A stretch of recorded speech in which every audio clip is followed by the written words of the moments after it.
Hey, welcome back to this mini lecture on Hurricane Maria's impact on Puerto Rico schools. I'm going back in time just because there are some impacts from Maria that really focus on our education systems.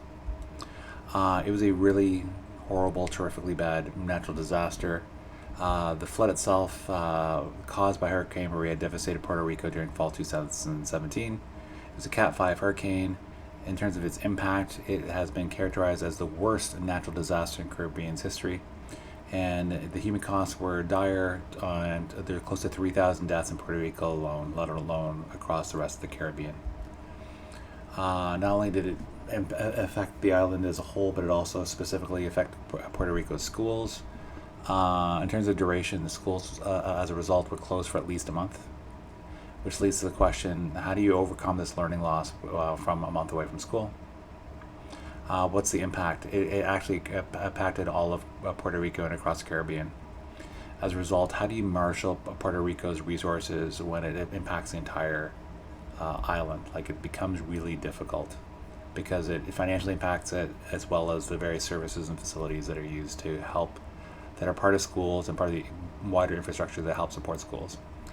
In terms of reopening, it takes time to safely inspect and reopen schools. As of 2017, there were approximately 1,100 schools across Puerto Rico. There are 7 geographic regions, and 2 regions per week were inspected across these 7 geographic regions. So, in terms of basic math, that would take about 3.5 weeks.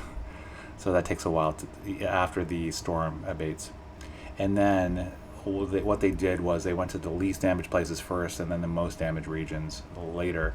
As a result, most of the damaged regions will be offline even longer because of various infrastructure problems. Some other issues: facility use. What should a school be used for? Should it be used as a shelter, a community center for people to gather, or a school? And that's a school by school, region and a region by region decision. Like, who knows best, depending on what happens. Maybe a school, because of its infrastructure, should be used as a shelter first and a school later. I'm not saying that's right, just a consideration.